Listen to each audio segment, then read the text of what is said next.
mientras vivamos en este mundo lleno de pecado, lleno de dolor, el sufrimiento es una realidad del cual nosotros no podemos escapar, no podemos huir.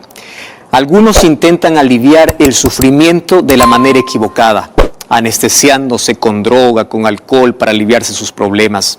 Otros quieren escapar, huir del sufrimiento, porque ningún ser humano quiere sufrir. Porque el sufrimiento no forma parte de nuestra historia o del ideal que Dios tuvo para el ser humano. No. Sin embargo, tengo dos noticias hoy.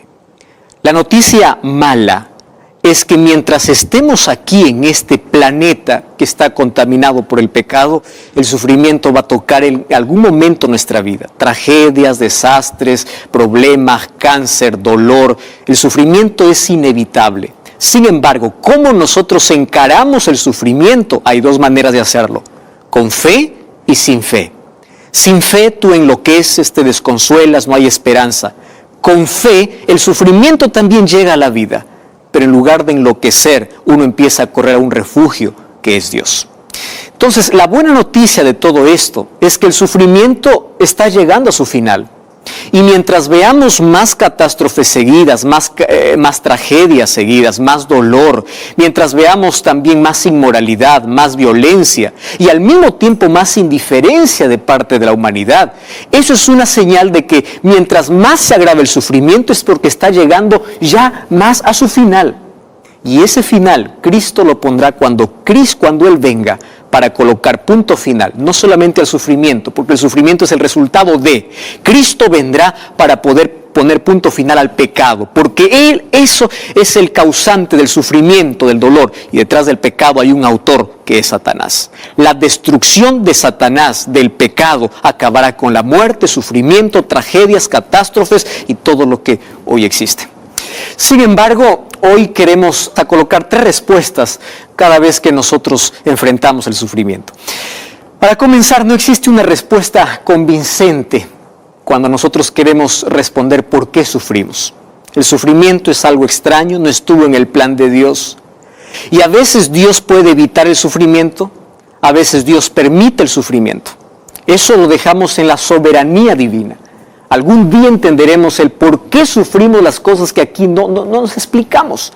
Hay tantos misterios que nosotros nunca vamos a saber resolver aquí en este mundo. Solamente Dios nos explicará cuando lleguemos al cielo. Sin embargo, yo puedo dar hoy tres explicaciones fundamentadas en la palabra de Dios cada vez que venga a nuestra mente las tres preguntas más esenciales cada vez que nos enfrentamos al dolor. La primera es ¿por qué?, la segunda es ¿para qué?, y la tercera es ¿hasta cuándo? Creo que la más importante de todas es ¿hasta cuándo? Mientras tanto, tenemos que saber ¿por qué y para qué? Muy bien, entonces estás cómodo allí, estás allí con toda la familia. Toma tu Biblia. Vamos a reflexionar hoy sobre este asunto que es tan importante. ¿Por qué es interesante saber el por qué nosotros sufrimos? Porque ese por qué ha llevado a muchos a la incredulidad, a dudar de la existencia de Dios. La mayoría de personas ya no quiere creer más en Dios porque ellos raciocinan así. Si es que Dios es amor, ¿por qué permite que sus hijos sufran? ¿Acaso no tiene poder para impedir el sufrimiento? Y sabes que a veces uno no tiene respuestas para ciertas situaciones de la vida. Mas hoy vamos a resolver nuestra primera cuestión, o la primera pregunta. ¿Por qué? Y sabes que el 90% de nuestro dolor y sufrimiento que cargamos en la vida, ya sea un sufrimiento emocional o un sufrimiento o un dolor físico, tiene que ver con lo que nosotros sembramos. En la vida nosotros cosechamos todo aquello que sembramos. Es decir, en la vida nosotros tenemos recompensa o consecuencia de acuerdo a nuestras actitudes, a nuestras acciones, a nuestros deberes. El 90% de nuestro sufrimiento son consecuencias de nuestras malas decisiones. Mientras uno esté más lejos de Dios, va a actuar de acuerdo a su propia naturaleza. Y si actúa de acuerdo a su propia naturaleza, nuestra naturaleza, que es de pecado, nos va a llevar a cosechar las consecuencias amargas del pecado, que trae dolor, que trae sufrimiento. Entonces, mientras más cerca estés de Dios o mientras más temprano vayas a Dios, tú vas a evitar parte de ese 90% de sufrimiento. La mayoría de nuestras enfermedades, de nuestro dolor, de nuestras decepciones, de nuestras frustraciones, son por causa de nuestras malas elecciones, que son el resultado de poder vivir muchas veces lejos de Dios. Mientras más cerca estemos de Dios, tendremos más claridad para tomar mejores decisiones y así evitaremos parte, no estoy diciendo que evitarás todo el sufrimiento, parte de ese 90%. Pero ¿qué decir de ese 10% del cual nosotros no tenemos nada que ver? Existe un 10% que es inexplicable, una tragedia inesperada, un cáncer que es por problema genético, tú no tienes nada que ver en eso. ¿Qué decir de un desastre natural que de un momento a otro te quita todo? Se lleva lo que más quieres en la vida, lo que lograste en la vida y rompe el corazón, rompe los sueños, rompe la vida. Las tragedias son así, de un momento a otro terminan con el ser humano prácticamente. ¿Qué decir de ese 10%? Bueno, aquí va la segunda razón entonces, el segundo porqué. Para poder entender el porqué del sufrimiento, tenemos que ir un poco al trasfondo de dónde vino el sufrimiento. Dios, cuando creó el universo y creó seres celestiales, creó a todos ellos libres. Solo que cuando Dios crea seres libres, Él corre el riesgo de que el ser creado pueda tomar una mala elección. Y eso sucedió en el cielo. Cuando Dios crea a los ángeles, también los creó con libertad para elegir. Y el riesgo era que uno de ellos se rebele, porque Dios no quiere una obediencia, un servicio por miedo, o Dios no programó a todos los seres que Él creó para que funcionen como robots. Dios creó seres libres. Entonces, en el cielo, un ángel llamado Lucifer, ángel de luz, usó su libertad para rebelarse en contra de Dios. Y ante esa rebeldía, la armonía del universo terminó. Ante eso, Dios tenía tres opciones. ¿Cuál es la primera opción? La primera opción sería destruir a Satanás. El libro de Apocalipsis capítulo 12, versículos 7 al 9, dice que hubo una guerra en el cielo y Satanás fue desalojado del cielo. Pero la primera opción era destruir a Satanás. Muchos creen que si Dios hubiese destruido a Satanás, ya todo estuviese tranquilo. Espera un momento. Eso yo también lo pensé más de una vez. Pero fíjate una cosa. Dios estaba ante la vista de todo el universo. Y si Dios hubiese destruido a Satanás inmediatamente cuando él se rebeló, ¿sabes qué cosa hubiese ocurrido? Hubiese quedado una mancha de duda en la mente de todos los otros seres. ¿Cuál sería la duda? ¿Por qué lo mató? ¿Y si realmente Lucifer tenía razón? ¿Realmente él tenía razón? Y Dios, para poder callar la razón que tenía Lucifer, lo desapareció. Y la obediencia ya no sería por amor, sino sería por miedo. Entonces no era tan fácil pensar Dios hubiese destruido allí a Lucifer en el primer momento. La segunda opción que Dios tenía era ignorar la rebelión. Pero si Dios hubiese permitido ignorar la rebelión, entonces el mal hubiese avanzado por todo el universo y todo fuera un caos sin salida y sin solución. Sin embargo, había una tercera salida, una tercera opción, y es la que Dios eligió. ¿Cuál es la tercera opción? Dejar que con el tiempo el universo pueda mirar quién tenía la razón. Y aquí no es que para que Dios pueda sobresalir su nombre, no sea manchado su carácter. No es por eso, querido. Préstame atención aquí lo que te voy a decir. Con el tiempo se diría si Satanás o la entrada del pecado realmente traería algo bueno para el universo o un desastre para el universo. Ahora, permitir de que el pecado revele su propio carácter significaría permitir que Satanás pueda hacer todo lo que hoy vemos. Tragedias, desastres, problemas, todo tipo de dolor que hoy trae el ser humano es consecuencia de la entrada del pecado, pero también es la revelación del verdadero carácter de la rebelión. Y Dios tuvo un plan. Y el plan era que si cuando Él crea al hombre, el hombre también decide desobedecer a Dios, Él salvaría al ser humano colocándose en su lugar. Entonces, el primero en sufrir de manera injusta no es el ser humano. El primero en sufrir de manera injusta fue Dios.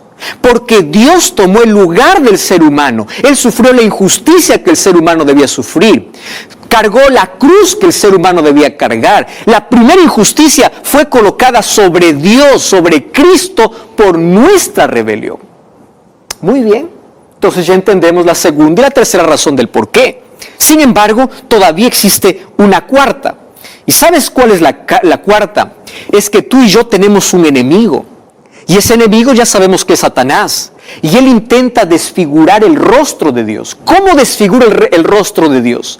Cada vez que hay una catástrofe, cada vez que el dolor aumenta en este mundo, siembra duda en el corazón de las personas. ¿Dónde está ese Dios justo? ¿Dónde está ese Dios de amor? Y cuando tú dudas de la existencia de Dios o que Dios está al control, Satanás está logrando su objetivo. ¿Cuál es su objetivo? Desfigurar el carácter de Dios. Él ser el causante y luego echar la culpa a Dios.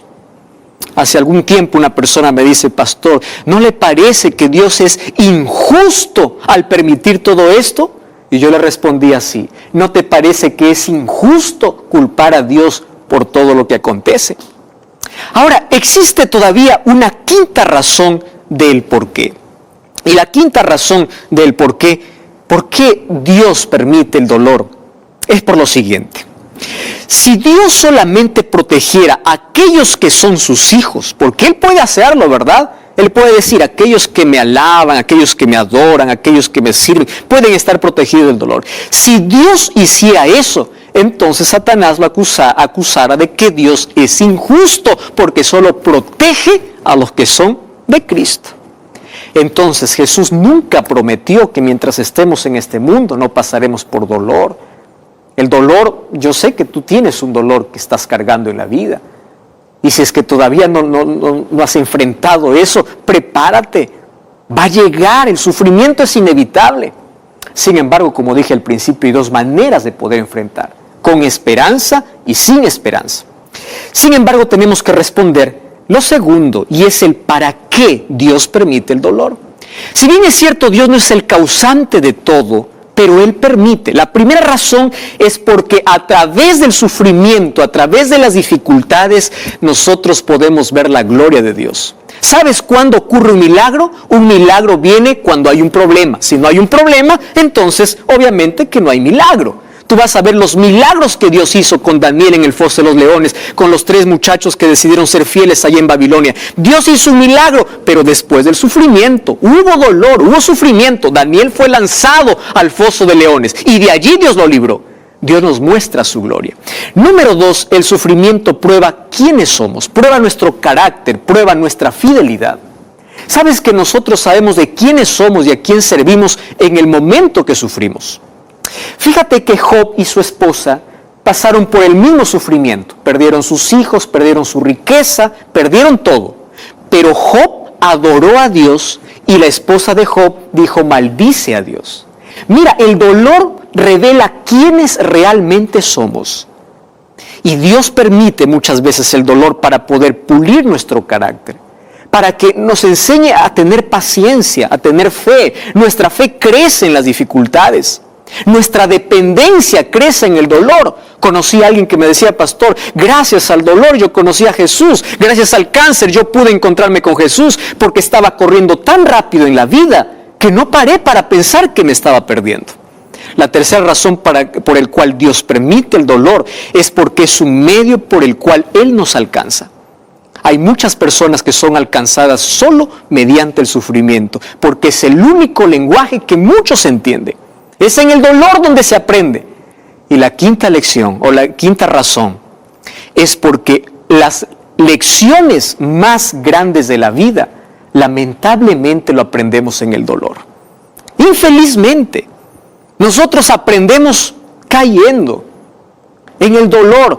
Alguien nos aconseja para no decidir así, decidimos así, y cuando ya hemos decidido, nosotros pensamos, ¿por qué no hice caso del consejo? Ahora sí aprendí la lección. ¿Cómo aprendiste? En el dolor. Sin embargo, ahora yo quiero terminar con la mayor esperanza. Y la mayor esperanza es la tercera pregunta. ¿Hasta cuándo nos va a acompañar el dolor? Y mira, el libro de Hebreos capítulo 10, versículo 37. Me encanta este texto. Hebreos capítulo 10, versículo 37 dice, porque aquí aún un poquito, y el que ha de venir vendrá y no tardará. ¿Sabes de quién está hablando? De Jesús. ¿Hasta cuándo vamos a seguir viendo tragedias? ¿Hasta cuándo vamos a sufrir? ¿Hasta cuándo? Espera un poquito, porque el que ha de venir vendrá. Cuando nosotros vamos a Romanos capítulo 8, versículo 18, dice: tengo por cierto que las aflicciones del tiempo presente no son nada comparables con la gloria venidera que en nosotros ha de manifestarse. Mientras estemos en este mundo, vamos a pasar por el dolor.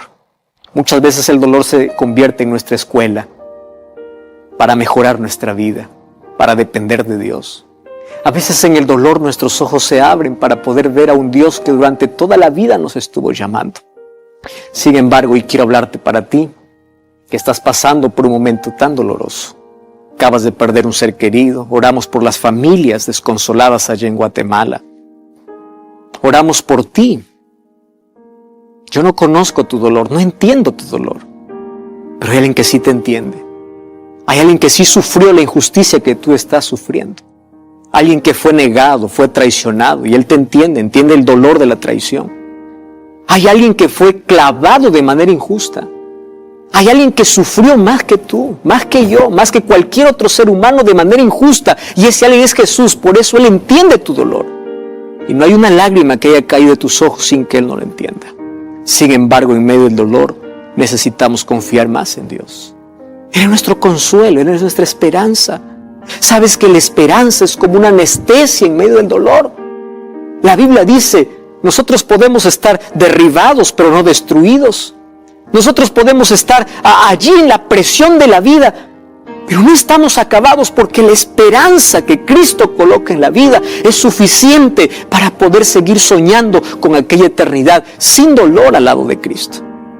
¿Hasta cuándo vamos a sufrir? Espera un poco más. La muerte tiene su final. El dolor no tiene la última palabra. Las despedidas pronto terminarán. Aquel ser que perdiste, aquel dolor, aquella herida que te abrieron en la vida, un día va a ser sellada por completo y va a quedar solamente como una cicatriz. Pero tienes que confiar en Dios. Qué difícil es confiar en Dios cuando todo está oscuro. Qué difícil es confiar en Dios cuando uno se siente en un túnel sin salida. Qué difícil es confiar en Dios cuando la tragedia llega a la vida. Pero aquí te dice, espera un poquito, el que ha de venir vendrá para colocar punto final a todo eso. Mientras tanto, confía aunque no entiendas, confía aunque no tengas respuestas, confía aunque no tengas explicaciones. Un día en el cielo te sentarás como un niño sobre las rodillas de Dios y Él te explicará el por qué y el para qué permitió eso en tu vida. Mientras tanto, aférrate a Dios. Él es tu consuelo, Él es tu esperanza. Yo no sé cuál es el dolor que hoy está oprimiendo tu vida. Solo sé que hay un Dios que está dispuesto a abrazarte con sus promesas, con su palabra. Está dispuesto a colocar consuelo y esperanza en ti. Pero confía, no dudes de su amor. Él también sufre con tu sufrimiento y Él anhela pronto volver para llevarte a una eternidad donde no existirá más tragedias ni dolor. ¿Quieres aceptar a ese Salvador? ¿Quieres consuelo y esperanza? ¿Podemos orar juntos? Querido Dios, hay miles de personas que están pasando por sufrimiento. Hay miles de personas que han perdido un ser querido. Las tragedias, las enfermedades, la violencia roban nuestros sueños, roban lo que más queremos en la vida. Mas allí te buscamos y tú eres nuestro Dios, tú estás a nuestro lado. Y aunque hay cosas que no entendemos, seguimos creyendo en ti. Queremos ser abrazados con tus promesas. Queremos tener aquel consuelo que solamente tú das y aquella esperanza nos puede ayudar a continuar en la vida hasta el día que tú vengas para colocar un punto final. Entregamos nuestra vida, entregamos nuestro dolor. Queremos ser consolados. Queremos que la esperanza brille en nuestro corazón. Y esa esperanza eres tú. Nos entregamos a ti. En el nombre de Jesús. Amén. Gracias por acompañarme en este programa. Recuerda que la verdad te da libertad, te prepara para la eternidad. Como siempre, te invito a buscar una iglesia adventista el séptimo día. Dios te bendiga.